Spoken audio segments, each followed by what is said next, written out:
ఏ ఊరమ్మా? మీ పేరు చెప్పి మీ ఊరు పేరు. నమస్తే సార్, నా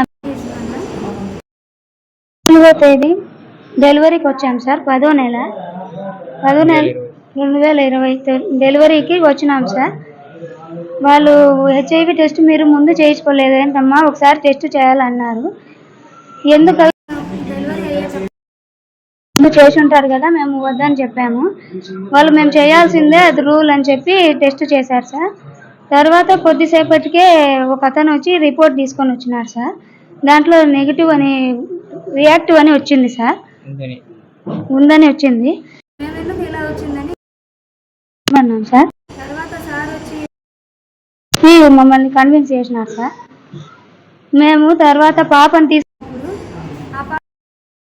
హెచ్ఐవి అనేది ఒకవేళ ఈ పాపకు ఉండేది, ఆ పాపకి ఏమైనా వస్తుందేమో అని ఏవో సిరప్స్ ఇచ్చారు. తర్వాత ఆ పాపకి వాడితే మంచిదే కదా అని వాడటం స్టార్ట్ చేశాను. ఆ పాపకు వాడిన ఒక 6 monthsకే పాప చనిపోయింది సార్. ఈ సిరప్స్ వాడటం వల్లే ఆ పాప చనిపోయిందని మేము అనుకుంటున్నాము. బాగా హెల్తీగానే ఉండింది సార్ 5 months దాకా. అలాగే మా పాప చనిపోయినందుకు ఈ సిరప్సే కారణమని మేము అనుకుంటున్నాం సార్. అందుకని ఒకవేళ బయట నీకు కూడా లేదేమోనని టెస్ట్ చేయించి చూద్దామని మా ఆయన అన్నాడు. బయటికి పోయి తీసుకొని పోయి టెస్ట్ చేయించినారు, నెగిటివ్ అని వచ్చింది సార్. ఇంకొక 2-3 చోట్ల కూడా మేము సేఫ్గా చేయించుకున్నాం సార్ టెస్టులు. దాంట్లో కూడా నాన్ రియాక్టివ్ వచ్చింది. మేము ట్యాబ్లెట్స్ అందుకని వాడటం మానేసినాం సార్. మేము ఫోన్ చేసినప్పుడు కూడా చెప్తా వచ్చినాము, ఇలా ఏం లేదన్నారు. మేము ఎందుకు రావాలి ట్యాబ్లెట్స్కి అంటే, మీరు వచ్చి తీసుకోండి అని వాళ్ళు ఫోర్స్ చేసినారు సార్. మేము తీసుకోకపోయేసరికి వాళ్ళ ఇంటి దగ్గరకు వచ్చి ఎందుకు రావటం లేదు అని విచారణ చేస్తున్నారు. ఎందుకు రావటం లేదు, మీరు ట్యాబ్లెట్స్ తీసుకోవటం కానీ ఫోటో ఎత్తి గవర్నమెంట్ పంపించేకి చూసినారు సార్. అందరూ చూస్తారని చాలా మమ్మల్ని వేదన తలెత్తుకోలేక వీళ్ళందరూ అధికారులు వస్తే చాలా ఇబ్బంది పడి మేము నాన్ రియాక్టివ్ అయినప్పుడు ఎందుకు మేము ఈ ట్యాబ్లెట్స్ వాడాలా అని మేము మళ్ళీ కంప్లైంట్ చేసినాం సార్. వాళ్ళు కూడా టెస్ట్ చేయించినారు కానీ డేటా అయితే మేము తీయము, పైకి వెళ్ళిపోయింది డేటా. మేము మాకు ప్రస్తుతానికి డేటా తీసేసి పేరు అనేది తొలగిస్తే అంతే కాదు.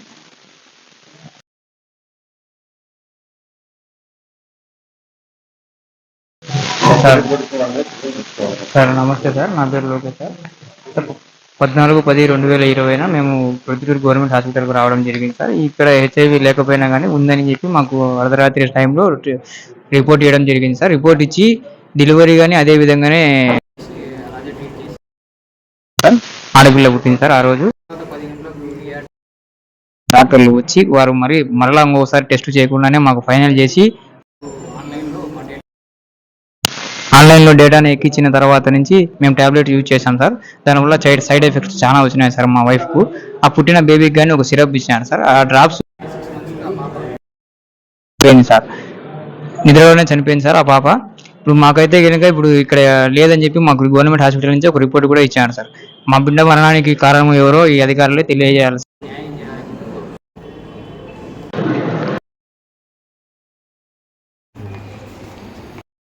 ఏపీ సెక్స్ పీడీ గారి ఆదేశాల మేరకు ఇక్కడ వచ్చిన కంప్లైంట్ని బట్టి దానికి సంబంధించిన స్టాఫ్ని విచారించి నివేదిక అందజేయడం కోసం మేము ఇక్కడికి రావడం జరిగింది. దాదాపు 20 మందిని విచారించాము. నివేదిక సార్కి అందజేస్తాం, తర్వాత తదుపరి చర్యలు ఉంటాయి. ఈ విషయం కోర్టు పరిధిలో ఉంది కాబట్టి ఎందుకంటే మేము ఇక్కడ మీకు చెప్పగలిగితే లేదు. బాధితులు ఇంతవరకు జరిగిన దానికి సంబంధించి ఏమన్నా చెప్పగలరు? అవన్నీ నెక్స్ట్ స్టెప్ చెప్పేది అదే చెప్తుంది. కోర్టు పరిధిలో ఉంది కాబట్టి ఇప్పుడు ఏం మాట్లాడాలి. బాధితులు అడిగేది మాకు ఆన్లైన్లో ఉంది, దాన్ని ఇంతవరకు డిలీట్ చేయలేదు, మాకు లేకపోతే మేము బాధలు పడుతున్నాం. అవన్నీ జరుగుతాయి, తీసేస్తారు. ఇన్ని సంవత్సరాలలో ఎందుకు తీసేయాలని చెప్పేసి అదే ఆ విషయాలే ఇప్పుడు మాట్లాడటానికి వచ్చింది. ఒకసారి డేటా ఎంటర్ చేశారు, ఓకే దాంట్లో వచ్చిందని కన్ఫర్మ్ చేశారు, మళ్ళీ చేసినప్పుడు నో అని వచ్చేసింది, ఆ డేటా ఎంటర్ చేయలేదు. అవన్నీ ఈ రిపోర్టు ఫైనల్ చేసిన తర్వాత డిసైడ్ చేస్తాం. ఇంకా ఎన్ని రోజులు పడుతుంది సార్? వెళ్తాం కదా, తెలియాలి, ప్రజలు కూడా తెలియాలి కదా. సాధ్యమైన త్వరలో అయిపోతుంది, సాధ్యమైన తొందరలో అయిపోతుంది. అది తీసేస్తాం, నెగటివ్ అని తెలిసి తీసేస్తాం, చెప్పే పని లేదు. ఎలాంటి చర్యలు తీసుకున్నారు సార్? అది మేము డిసైడ్ చేసేది కాదు కదా, ఓకేనా?